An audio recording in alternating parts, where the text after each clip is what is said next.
जी, जब आप यज्ञ में आए थे उस समय ये यज्ञ बहुत छोटा था।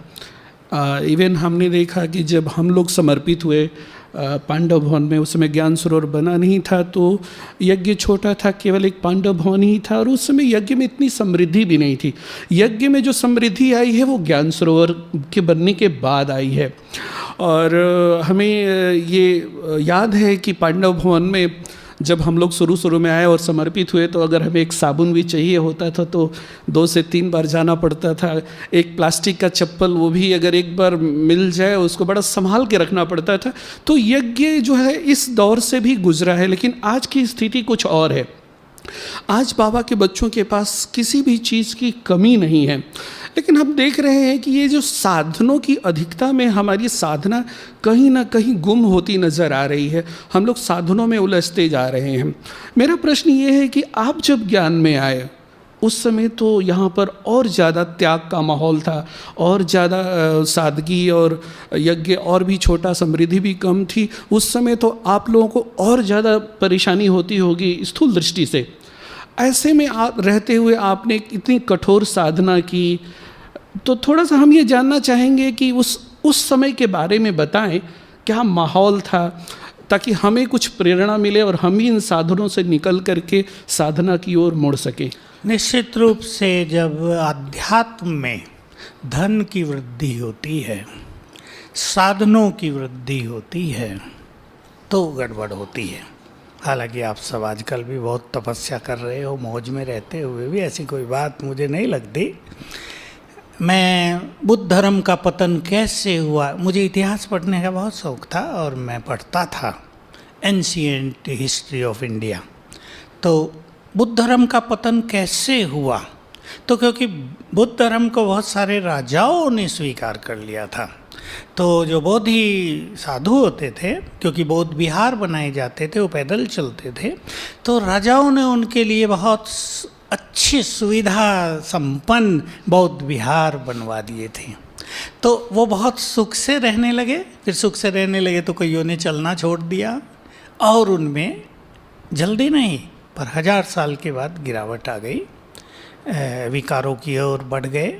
इसीलिए शंकराचार्य ने बौद्ध धर्म का जो उस समय का सबसे बड़ा लीडर था और सबसे बड़ा विद्वान, उसको शास्त्रार्थ में हरा दिया और भारत को बौद्ध धर्म से समाप्त कर दिया। क्योंकि उन दिनों ये मान्यता थी, प्रथा थी कि अगर कोई हार जाता है तो वो ख़त्म हुआ, बस उसकी मान्यताएं समाप्त हुई।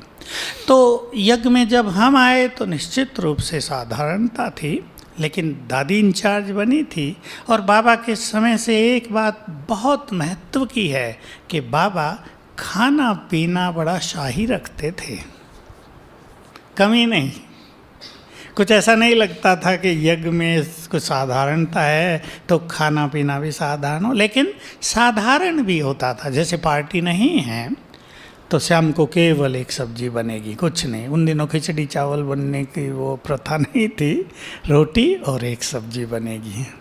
तो हमें तो अच्छा रहता था एक ही सब्जी बनानी शाम को। तो साधारणता तो थी, दवाइयाँ नहीं होती थी, तो क्या फ़ायदा हुआ?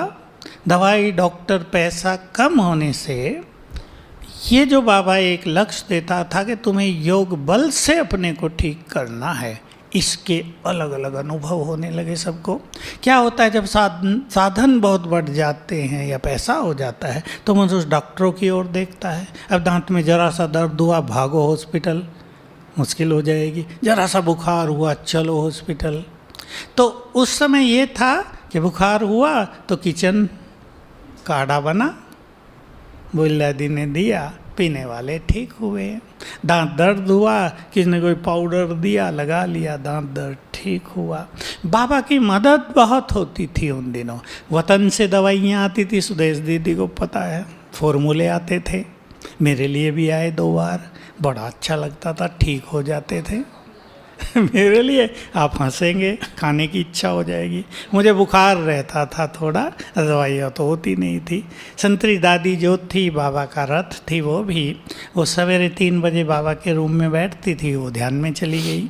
बाबा ने मुझे दिखाया, कहा बच्चे को बुखार रहता है, 7 दिन देसी घी का हलवा खिला दूँ। अब आपको भी खाना, अब देखो बुखार की दवाई भगवान से क्या आई।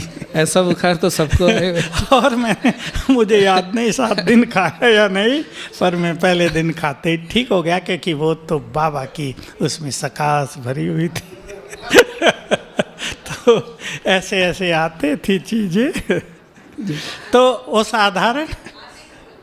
साधारणता तो थी, पर बाबा जैसे ही अव्यक्त हुए तो यज्ञ में वैराग्य भी बहुत हो गया था। उस वैराग्य का फ़ायदा मुझे बहुत ज़्यादा हुआ। तो हमें ये नहीं लगा कि कुछ कमी थी, हम तो एंजॉय किया, खूब आनंद लिया। वो तो अब देखने में लगता है ना, तब कम था, अब ज़्यादा है। किसी के पास साइकिल भी नहीं होती थी, हवाई चप्पल के अलावा कुछ नहीं, एक मफलर, एक छोटा सा स्वेटर, बस ठंडी में ऐसे ऐसे होता रहता था, ठंड लग रही है। कई बार वो अब अनुभव होता है, उस ठंड का असर अब आया हुआ है, तो टांगों पे, कमर पे, लेकिन बहुत एंजॉय किया, बड़ा आनंद हुआ, क्योंकि संगठन बहुत स्वीट, सेवाएं हम लोग बहुत करते थे, थोड़े लोग होते थे ना, बहुत ज़्यादा सेवा हम सब करते थे। ट्रक आया, दादी खुद आ जाती थी, दादी की अपनी बहुत बड़ी विशेषताएं थी, आओ आओ आओ आओ, और 10 भाई पहुंच गए, आधे घंटे में ट्रक खाली। एक बार की छोटी सी घटना सुनाऊं, ये जो गेहूँ हैं उनको धुलना था, अब 100 बोरी थी, स्टोर में थी, उसको शांति स्तंभ पे लाना था, वहाँ धुलना था। नौकरों ने मांगे 25 रुपये 100 बोरी के, 25 पैसे एक बोरी के। उन दिनों 25 रुपये थोड़े कीमती थे हमारे लिए। दादी ने कहा भाई ये 25 रुपये मांग रहे हैं। भाइयों में उमंग था, हम लाएंगे दादी। दादी ने कहा तो देसी घी का हलवा मिलेगा सबको।